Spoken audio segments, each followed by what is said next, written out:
Pasti sudah tidak asing lagi dengan nama tersebut. Ya, inilah Prey tahun 2022. Kisah justru akan mundur ke abad 17 di mana saat itu teknologi belum ada sehingga akan menjadi sebuah tantangan baru bagi umat manusia untuk melawan seekor predator alien yang kita tahu memiliki beberapa teknologi seperti kamuflase, laser, cakar, dan lain-lain. Maka dari itu langsung saja pasang handsfree, simetriskan posisi rebahan, kencangkan celana dalam, selamat menonton dan cekicrot.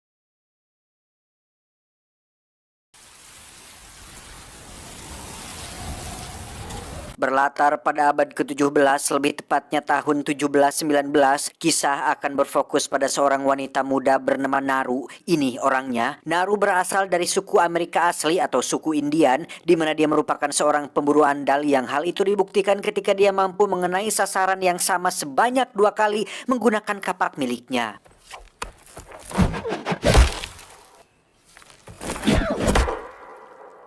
Naru tidak sendiri, dia memiliki seekor teman yaitu seorang anjing yang selalu menemaninya berburu. Di mana saat Naru dan anjingnya sedang memburu seekor rusa, tiba-tiba saja ada suara gemuruh dari atas langit, entah apa itu. Tetapi ketika rusa buruannya lolos, Naru justru menemukan anjingnya tengah terluka oleh sebuah perangkap beruang yang bagi Naru itu adalah sesuatu yang bersifat bid'ah atau sesuatu benda yang belum pernah dia lihat sebelumnya. Suara gemuruh di langit itu pun muncul kembali sehingga Naru yang penasaran pun pergi menuju tempat terbuka dan inilah mangsa.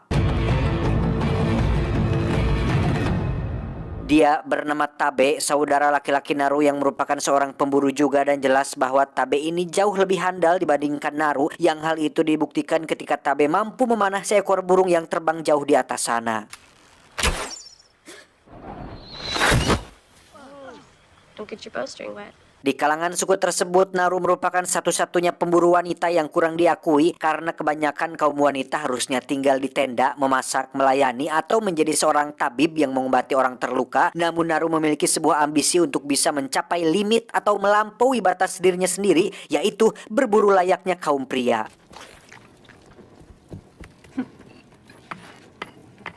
Is that for war too, Spadney?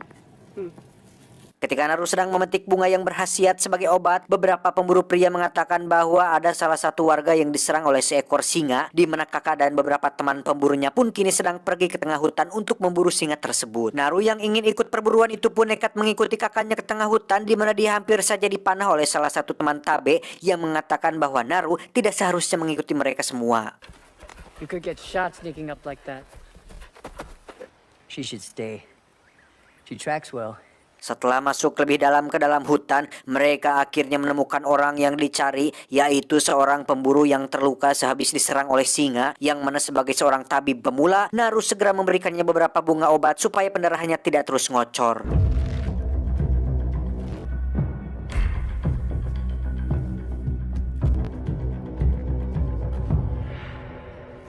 Di sisi lain, kita akan diperlihatkan penyebab munculnya suara gemuruh di langit yang ternyata adalah pesawat predator dari luar angkasa, di mana satu predator diturunkan di wilayah tersebut untuk mencari spesies terkuat yang layak untuk diburu. Menggunakan baju jirah berteknologi canggih yang bisa membelokkan cahaya, predator mampu melakukan kamuflase untuk membuat dirinya tidak terlihat seperti di sequel-sequel sebelumnya, di mana saat seekor ular ngalangkung di depannya dan akan mematuknya, predator langsung menikam ular tersebut dan mengulitinya hidup-hidup. Singkat cerita, malam pun poek. Selesai membuat tanduk, Naru disuruh Tabe untuk ikut bersama teman-temannya kembali ke pemukiman, di mana Tabe sendiri akan memburu singa tersebut sendirian karena tidak ada yang lebih berpotensi selain Tabe seorang. Ketika Naru sedang dalam perjalanan menuju arah pulang, dia tak sengaja menemukan seekor ular yang sudah dikuliti serta sebuah jejak yang dianggap sebagai jejak beruang, sehingga ketika Naru memutar arah untuk memperingati kakaknya, satu prajurit yang bernama Paka pun disuruh untuk mendampingi Naru kembali ke dalam hutan.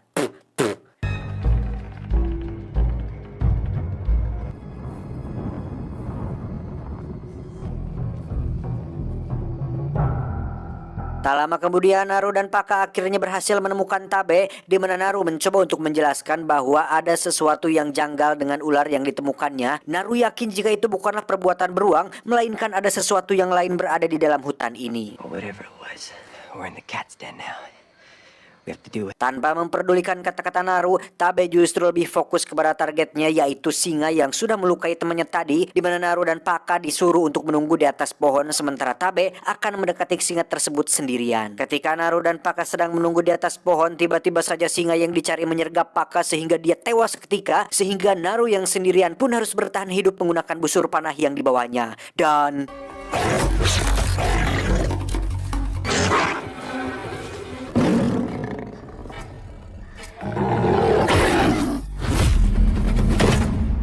ketika siuman Naru sudah berada di desa, yang ternyata Tabe berhasil menyelamatkannya, sementara untuk singa yang menewaskan Paka, Tabe juga sudah berhasil memenggal kepalanya sehingga dia dinobatkan sebagai pemburu sejati yang mendapat penghargaan dari ketua suku di sana.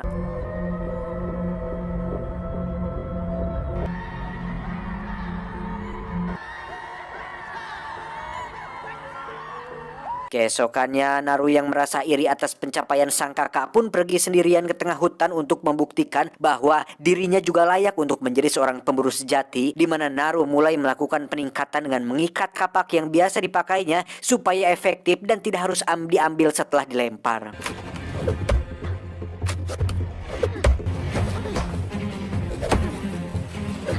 Dan kita akan kembali diperlihatkan dengan sosok predator yang masih mencari mangsa yang tepat untuk diburu. Di situ ada seekor serigala yang kebetulan sedang memburu kelinci, di mana si predator menganggap serigala tersebut adalah spesies kuat sehingga dia memutuskan untuk melakukan pertarungan jarak dekat dengannya.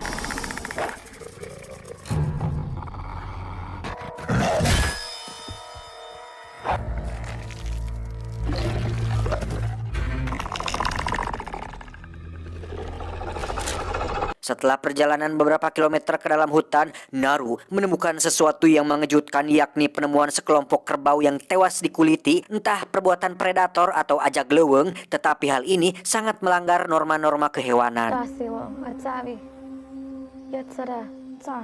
Naru pun melanjutkan perjalanan lebih dalam ke dalam hutan dan justru harus terjebak di dalam lumpur hidup, yang di situ dia menggunakan skill melempar kapaknya sehingga Naru berhasil selamat dari lumpur hidup tersebut. Saat sudah selamat itulah Naru menemukan seekor beruang yang cukup besar, di mana saat Naru akan memanahnya, busur yang dia gunakan rupanya patah sehingga beruang tersebut pun mendekatinya dan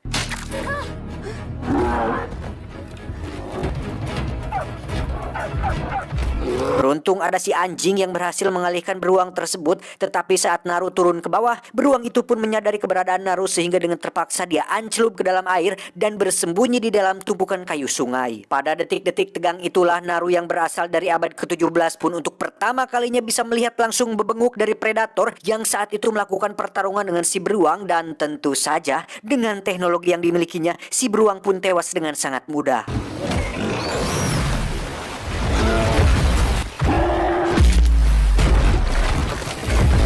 Naru yang ketakutan terpaksa mempalingkan dirinya ke sungai, yang mana terjadi sesuatu hal yang menarik ketika si predator tidak mendeteksi adanya ancaman atau bahaya pada diri Naru yang sedang hanyut tersebut. Ketika sudah berhasil hanyut ke daratan, Naru bertemu dengan kelompok kakaknya yang ditugaskan untuk menjemput Naru pulang. Dia bernama Wasape, di mana Tabe kakaknya sendiri melakukan pencarian di sisi lain, sehingga Naru dibujuk untuk segera pulang supaya ibu dan kakaknya tidak khawatir. Karena Naru terus memberontak, Wasape terpaksa mengikat tangannya dan memutuskan untuk istirahat sejenak sambil menunggu Tabe muncul dari sisi lain, di mana Wasape menyuruh satu temannya bernama Aceng, ini orangnya, untuk mengambil air di tempat yang tak jauh dari sini. You need a leash for your weapon? Ya, terdengar suara kukurusukan dari balik pepohonan yang ternyata hanyalah beberapa ekor kelinci yang sedang berlarian. Namun ketika Wasape maju ke depan untuk memeriksa, tiba-tiba dia dikejutkan dengan 3 laser yang mengarah kepadanya dan... Come here.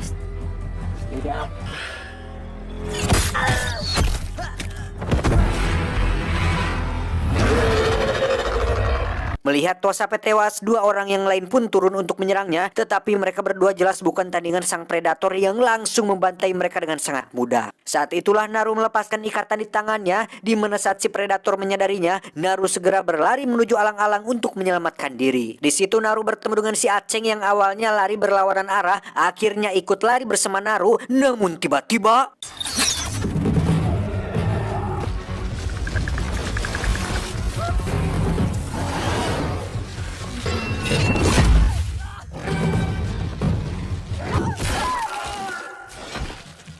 Naru terus berlari ke dalam hutan hingga tak sengaja menginjak jebakan beruang di mana si predator pergi begitu saja saat lagi-lagi menganggap jika Naru bukanlah ancaman, yang hal tersebut berarti Naru dianggap tidak berbahaya alias spesies lemah yang tidak berarti. Saat itulah muncul beberapa orang kulit putih yang merupakan kelompok penjelajah asal Prancis di mana Naru dibawa ke tempat mereka dan dikurung di dalam kandang kayu.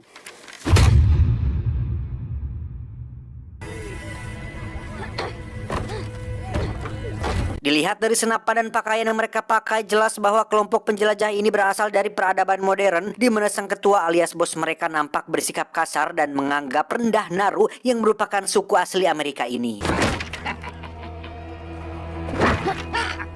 Dari sekian banyak penjelajah di sana, ada satu pria yang menguasai bahasa Amerika. Dia bernama Leon, menjelaskan bahwa mereka menemukan jejak darah yang diperkirakan adalah makhluk pemburu yang datang dari langit untuk mencari spesies terkuat yang ada di muka bumi ini. What do you know?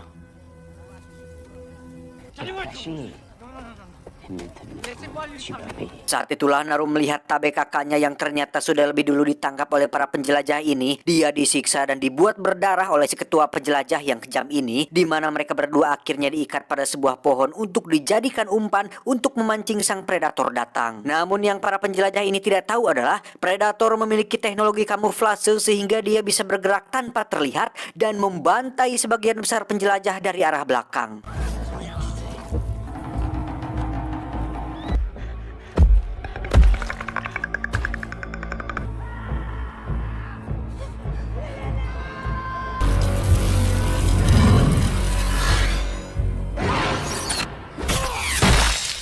Ketika predator semakin mendekat kepada mereka berdua, Tabe yang kepanikan pun menyuruh Naru untuk segera bersama-sama melepaskan ikatannya, di mana Naru yang sudah mengetahui sifat dari predator pun menjelaskan bahwa predator tidak berburu seperti ini. Walaupun suka membunuh, predator bukanlah seorang koruptor yang menindas orang-orang lemah hanya untuk kepentingan diri sendiri, di mana predator hanya memburu spesies terkuat saja yang terdeteksi punya senjata, sehingga Naru dan Tabe bisa sedikit lega tanpa harus merasa khawatir akan posisi mereka berdua saat ini.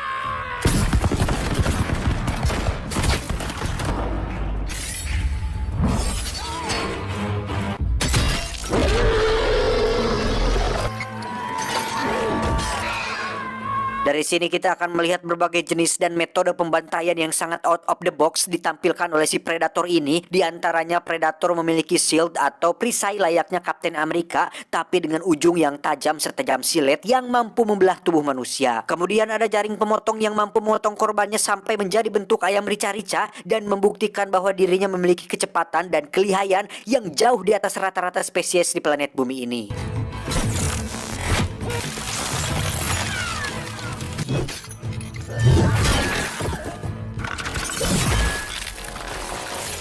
Setelah Tabe dan Naru berhasil melepaskan ikatannya dan para penjelajah sudah habis dibantai si predator, mereka berdua pun kembali ke camp untuk menyelamatkan anjingnya si Naru, di mana di situ ada si Leon yang masih selamat tapi mengalami luka yang sangat parah. Dia meminta tolong Naru untuk mengobatinya, dengan imbalan akan mengajarinya cara menggunakan sebuah pistol.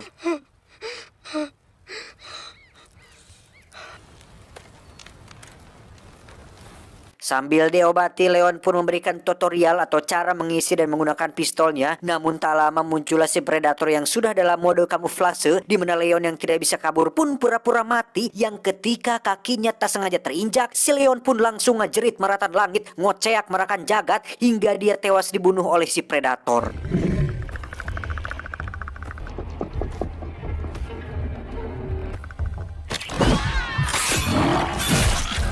Saat itulah muncul Tabe yang berhasil memukul jatuh helm canggihnya, di mana saat Naru sedang mempersiapkan pistolnya, dia secara kebetulan melihat cara kerja helm, laser, dan senjata yang dipakai oleh si predator ini. Sebagai pemburu terbaik di sukunya, Tabe berhasil memberikan perlawanan bagus untuk si predator. Namun ketika sudah dalam mode kamuflase, Tabe jelas tidak bisa melihat dengan akurat posisi yang menjadi lawannya saat ini.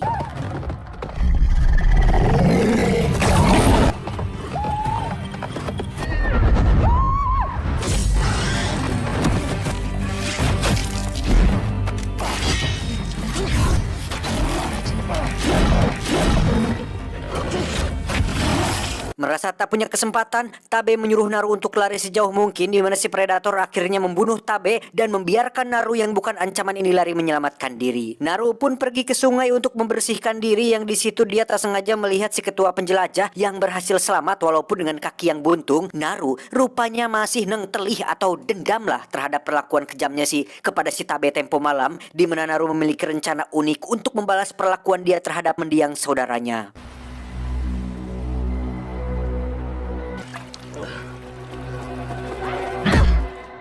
Dan alangkah menariknya rencana Naru ketika dia sengaja meletakkan pistol supaya diambil oleh si ketua penjelajah, yang seperti sudah saya jelaskan, predator hanya akan memburu dan membunuh seseorang yang terdeteksi ancaman, di mana Naru dengan santainya berdiri ketika si predator berjalan melewatinya dan membunuh si ketua penjelajah tepat di depan mata kepalanya sendiri.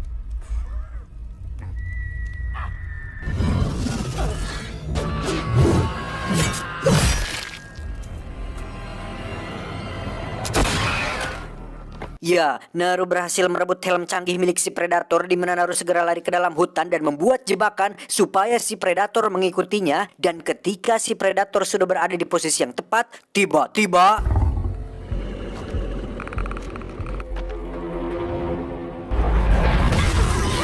dan alangkah cerdasnya Naru ketika setiap rencana yang dia buat berhasil membuat si predator tertipu, dimulai dengan merebut tombaknya dan berhasil memotong satu tangan si predator dengan perisainya sendiri. Naru akhirnya berhasil membuktikan kepada diri sendiri bahwa dialah pemburu terbaik di suku ini, di mana Naru benar-benar membuat si predator kewalahan dan kehilangan harga diri tatkala taringnya dicopot dan ditusukkan ke tubuhnya sendiri. Lantas Naru pun mengaitkan tali ke leher si predator dan menariknya ke dalam lumpur hidup.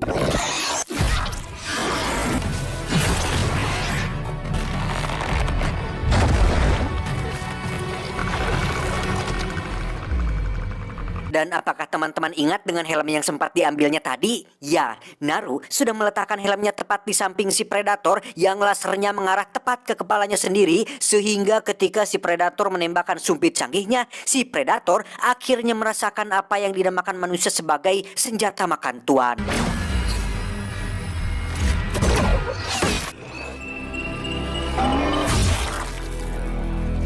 Setelah semua selesai, Naru kembali ke desanya sambil membawa kepala predator sebagai bukti bahwa dia berhasil membunuh makhluk terbuas dari yang paling buas yang pernah ada, di mana Naru juga berhasil membuktikan bahwa dirinya layak dinobatkan sebagai seorang pemburu terbaik yang pernah hidup di dataran Amerika Serikat ini.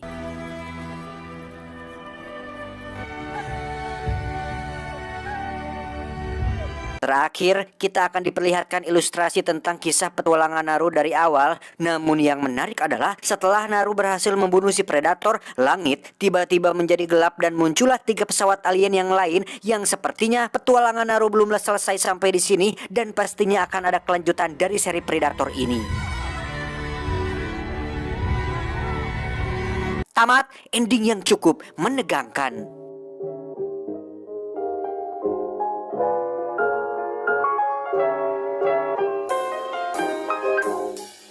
Terlepas dari sosok predator yang memiliki karakter jahat dan kejam, kita masih bisa mengambil sisi positif dari beliau. Di antaranya, predator masih punya prinsip hidup, yakni tidak memburu atau menzolimi spesies yang lebih lemah darinya. Jika kita perhatikan, predator hanya menyerang target yang lebih dulu menyerangnya atau berniat jahat kepadanya, seperti ular yang sempat akan menggigitnya, terus serigala yang mencoba untuk menerkamnya.